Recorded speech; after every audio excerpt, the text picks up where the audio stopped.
Muy buenos días, gente, espero que estén bien. Hoy iniciaremos con el primer podcast universitario en donde en conjunto con mis colegas estaremos realizando una entrevista a tres expertos en el área de la inmunología, en donde nos hablarán acerca de la enfermedad de la agamaglobulinemia ligada a cromosomas X. Pero antes de empezar les voy a presentar a mis compañeros entrevistadores, que es el compañero Uriel Orlando Tumpech y Elmer, y su servidor Jorge Sansores. Sí, mucho gusto. Yo soy Uriel y espero se la estén pasando muy bien allá en casita o en donde sea que se encuentren. Y aprovechando, comentar que estaremos abordando un tema que no es muy común escuchar en este tipo de plataformas, especialmente en formatos como un podcast. Pero en mi opinión creo que es muy importante hablar de este tipo de temas como son las enfermedades de inmunodeficiencia, específicamente hablando de la amaglobulinemia ligada al cromosoma X. Hola, me llamo Elmer. Es un gusto estar aquí hablando con ustedes, mis colegas. También les comento que así como mencionó mi compañero George, hoy tenemos la dicha de tener con nosotros a tres expertos que actualmente se encuentran estudiando en la licenciatura de químico farmacéutico biólogo. Gracias a eso aprovechamos esa gran oportunidad de lograr contactarlos. Principalmente nuestro objetivo es que puedan comprender en qué consiste la enfermedad, que por lo general es una de las inmunodeficiencias congénitas más frecuentes. Un punto muy importante a destacar en lo personal, siendo un estudiante de químico farmacéutico biólogo y el estar hablando de esos temas con mis colegas y nuestros expertos, pueden llegar a ser difícil y complicado de entender, y todavía aún más al tratar de transmitirlo al público en general. Por ello, unos químicos de nuestra facultad nos van a hablar acerca de esta enfermedad de una forma más coloquial y esperemos que todos puedan comprenderlo. Bueno, sin más preámbulo, los invito a que se presenten nuestros queridos expertos químicos biólogos farmacéuticos especializados en esta área de la inmunología. Hola, ¿qué tal? Muy buen día a todos. Yo soy la licenciada en QFB Melissa Pino y les agradezco mucho esta invitación, esta gran oportunidad, y me siento muy contenta de estar aquí presente con todos ustedes. De igual forma, creo que hablo por los demás compañeros. Le agradecemos Química por acompañarnos en esta entrevista y esperemos que todos se encuentren bien. Bueno, pues aprovechando que es la primera en presentarse, ¿por qué no nos habla un poco acerca de esta enfermedad? Claro que sí, cómo no. Pero antes de hablar de la agamaglobulinemia, primero tenemos que tener una idea de cómo funciona el sistema inmunitario humano, porque cuando los factores genéticos, enfermedades o afecciones provocan un cambio en el funcionamiento de nuestro sistema inmunitario, este conduce un tipo de trastornos de inmunodeficiencia. Entonces es muy importante tener esa idea muy clara. Sí, claro, es muy importante y lo que dices de tener que aprendernos eso, igual eso es muy importante. Claro, siendo así, de esta manera, entonces podemos empezar hablando de que el cuerpo está en constante exposición a agentes no propios del cuerpo, como las bacterias, los virus, los hongos y por supuesto otros tipos de compuestos o materiales que de cierta forma pueden llegar a generar que nuestro organismo falle o cambie su funcionamiento. Por eso nuestro cuerpo tiene un mecanismo que se encarga de combatir todo ese tipo de agentes exógenos del cuerpo, y esto lo lleva a cabo gracias a un conjunto de células conocidas como células blancas o leucocitos, que principalmente hablando de células B y células T, que se encuentran patrullando, por así decirlo, en la sangre o en tejidos, donde al encontrarse con agentes infecciosos reconocen sus antígenos mediante sus receptores y reconocen estos agentes, y por lo que desencadenan una respuesta inmunitaria para su contención y su posterior destrucción. De hecho, en el sistema inmunitario se puede dar de diferentes formas gracias a la diversidad de estas células. La respuesta inmunitaria se puede dividir en dos principales mecanismos de acción ante una respuesta inmunológica, que puede ser ya sea innata o adaptativa. La primera se puede entender como un conjunto de células y proteínas que participan en la respuesta inmune innata y desarrollan una actividad amplia y muy eficaz.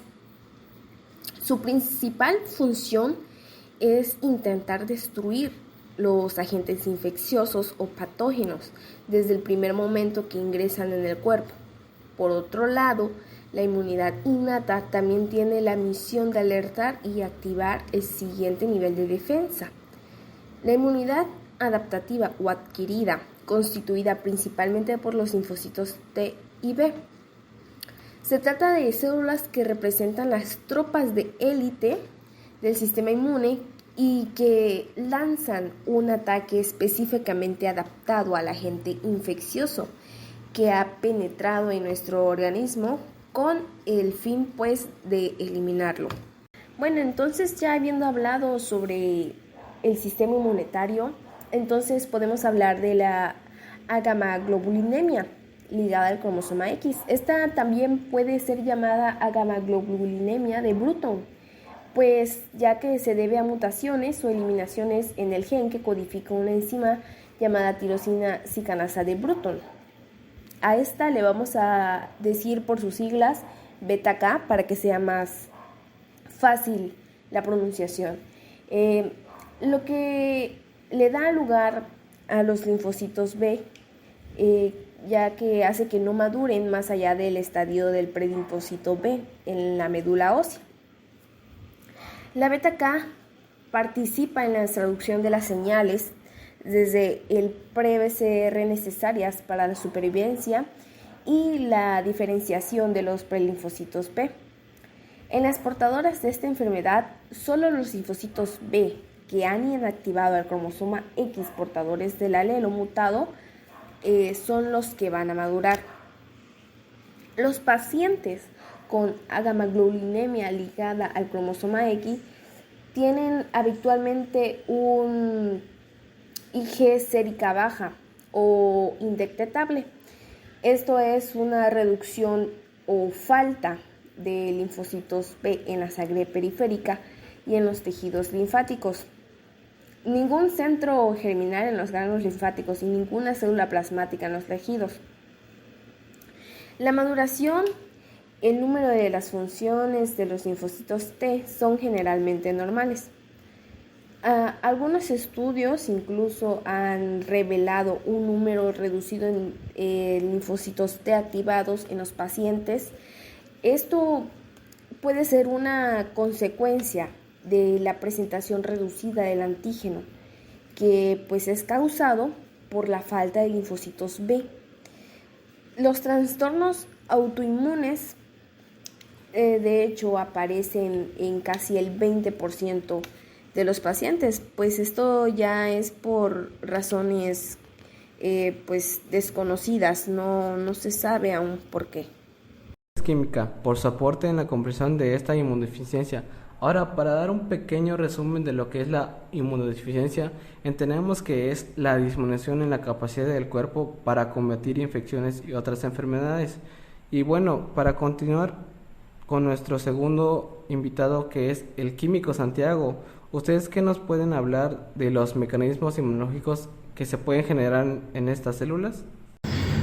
Hola, pues como ya mencionaron, yo soy el químico Santiago y pues dando una retroalimentación de lo que dijo la química, los anticuerpos pues son una forma muy importante para lo que es el mecanismo de defensa del cuerpo contra pues ciertos microorganismos, como ya han mencionado, que son las bacterias, virus.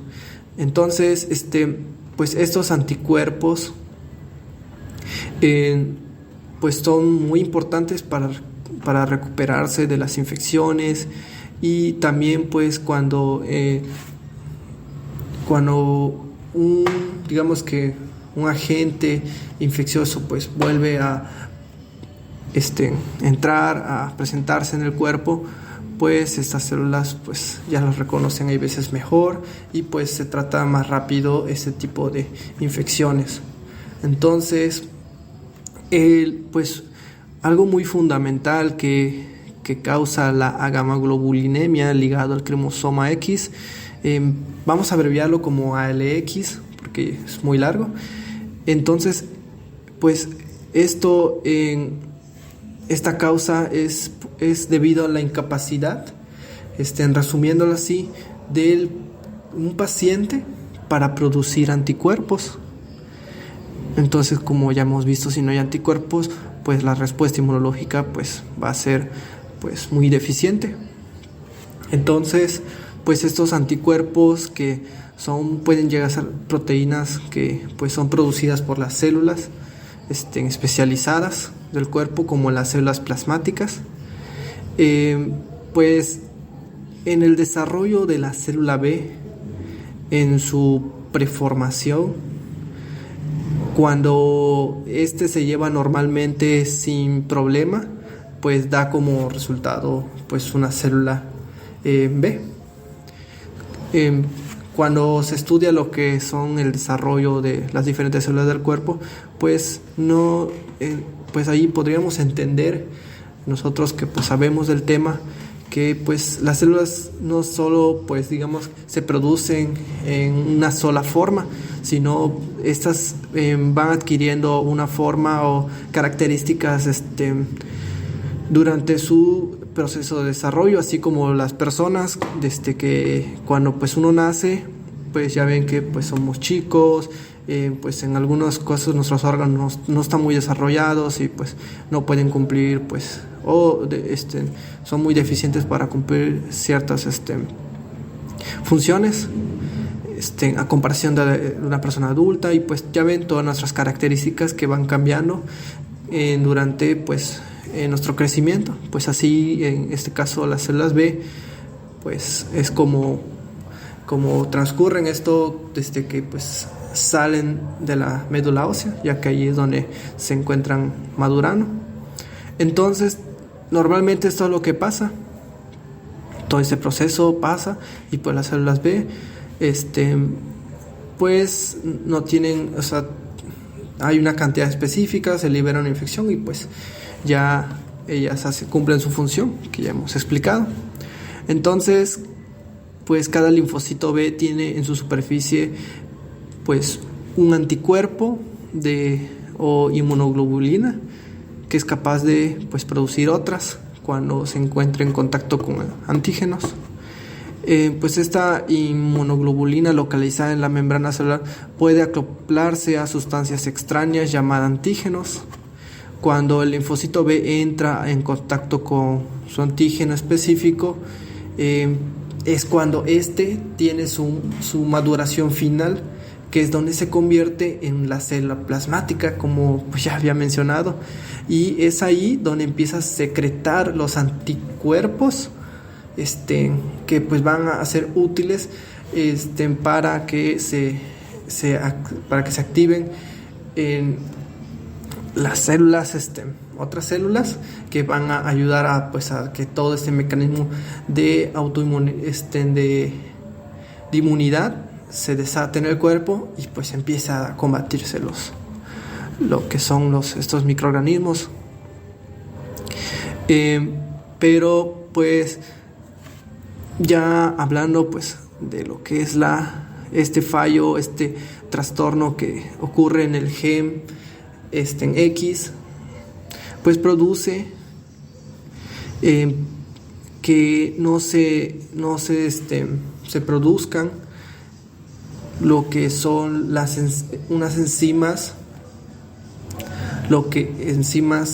llamadas en tirosina sinasa de Bruton, o abreviado BTK, que lo que va a hacer es que como vimos en el desarrollo de la célula B, en una precélula B, pues simplemente no pase a más, no llegue a formarse como una célula B, y por lo tanto pues tampoco va a volverse una célula plasmática que produce anticuerpos. Entonces, ya viéndolo de esta forma, pues tenemos como consecuencia que al no tener una célula pues madura, no puede producir anticuerpos o inmunoglobulinas. Por lo tanto, pues vamos a carecer de una respuesta inmunológica al momento de que pues ciertos patógenos entren a nuestro cuerpo. Entonces ahí es donde pues ocurre todo este problema. Pues sin más que comentar, pues creo que podemos continuar con lo demás.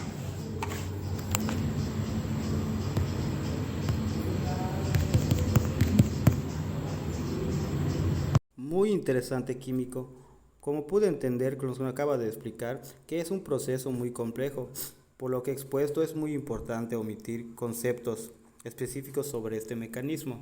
Gracias por su aporte, químico, y sin más pasemos con nuestro tercer invitado, con el licenciado Emiliano Maizip, que quisiéramos que nos hable acerca de la enfermedad de los factores de inmunodeficiencia de riesgo de la agamaglobulinemia.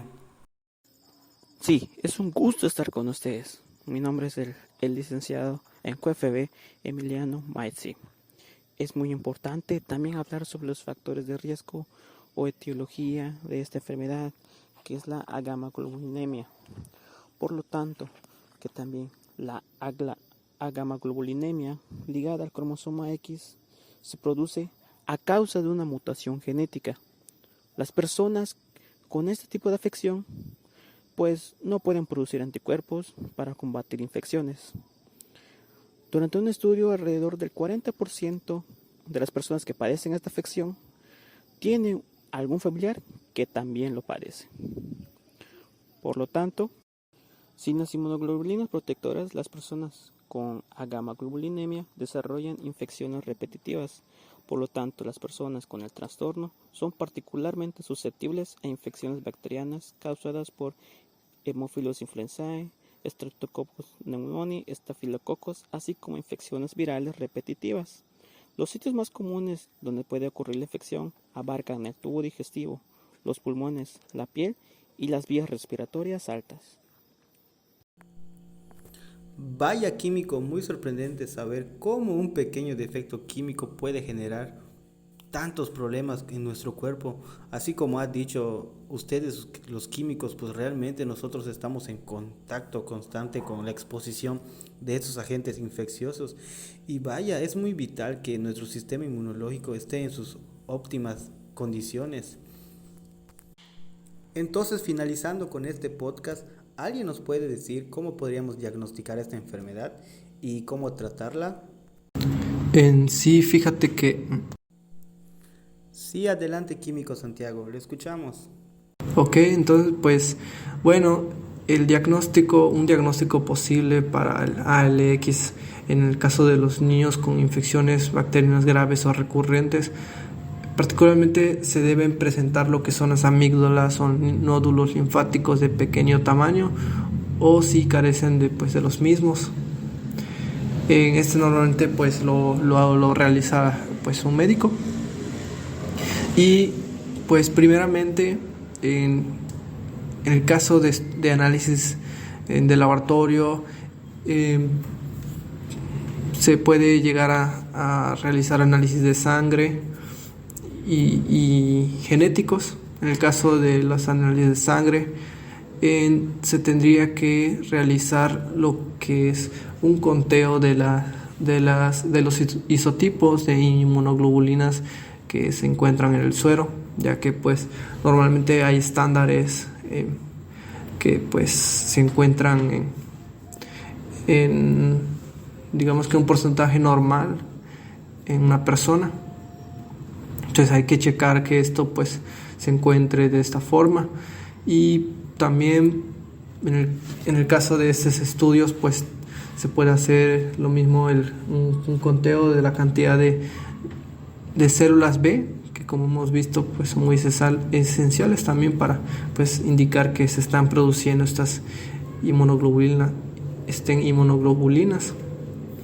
ya que pues vimos si no hay células B también, o sea, maduras, pues no vamos a producir este tipo de anticuerpos específicos para ciertos antígenos. Entonces los estudios genéticos normalmente pues nos ayudan a confirmar el diagnóstico, pero pues no son muy necesarios. Normalmente cuando cuando se hacen estos estudios genéticos es cuando en el caso de un bebé que pues ya se le presenta en ese posible diagnóstico, lo más probable es realizárselo a los familiares para ver este tipo de inmunodeficiencias que ya pues sabemos que son pues de trastornos genéticos y pues sí pueden descender de nuestros padres y otros familiares. Entonces, la mayoría de los enfermos con el ALX pues tienen niveles de todas las inmunoglobulinas, IgG, IgM, IgA, y pues normalmente estos presentan reducidos o inexistentes estos. Sin embargo, hay excepciones en que algunos pacientes producen algo de IgM o IgG. Además, los bebés normalmente solo producen pequeñas cantidades de inmunoglobulinas durante pues los primeros meses de vida, y pues esto es muy difícil porque pues llega a dificultar lo que es este diagnóstico, ya que lo que estamos buscando es esa deficiencia de inmunoglobulina, de anticuerpos en el cuerpo. Y pues si digamos que el nivel de inmunoglobulinas en el suero es bajo, o si el médico tiene sospecha fundamentadas de un posible diagnóstico de ALX, pues debería analizarse el número de células B en la sangre periférica, y pues sin encontrarse un bajo porcentaje de células B casi inexistentes, pues podríamos dar con resultados de laboratorio más característicos como los genéticos para confirmar el diagnóstico de ALX. Entonces, pues esas complicaciones que se pueden generar por el ALX, pues sí, ya sabemos que provoca infecciones.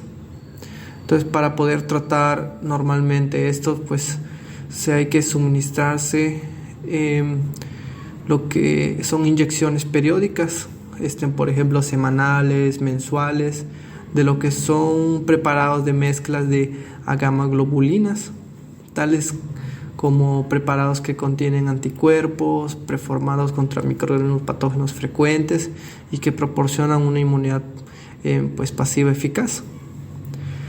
Digamos que ¿a qué se debe que esos pues anticuerpos o a microorganismos frecuentes? Como ya hemos hablado bastante, en lo que normalmente pues estamos expuestos, ¿no? a los que son microorganismos que pues están en constante digamos que exposición con nosotros. Entonces lo que eso a una persona normal no le afectaría porque pues su sistema inmunológico pues está bien, está óptimo, pero pues a esas personas pues hay que ayudarlas compensando con la agregación de sustancias que de estas inmunoglobulinas que pues carece el cuerpo. Entonces pues en este caso sería todo. Se podría seguir hablando de muchas más cosas, pero creo que esto es lo más importante que pues deberían saber. Y pues agradezco mucho y agradezco también la participación de mis compañeros químicos y pues me despido. Pues ahí está, gente, es todo en relación con ese trastorno de inmunodeficiencia. Así que con hay muchas más enfermedades que lo provocan. Así que chéquense, vayan al doctor, gente, y pues sin más nos despedimos hasta la próxima en un podcast universitario. Muchas gracias.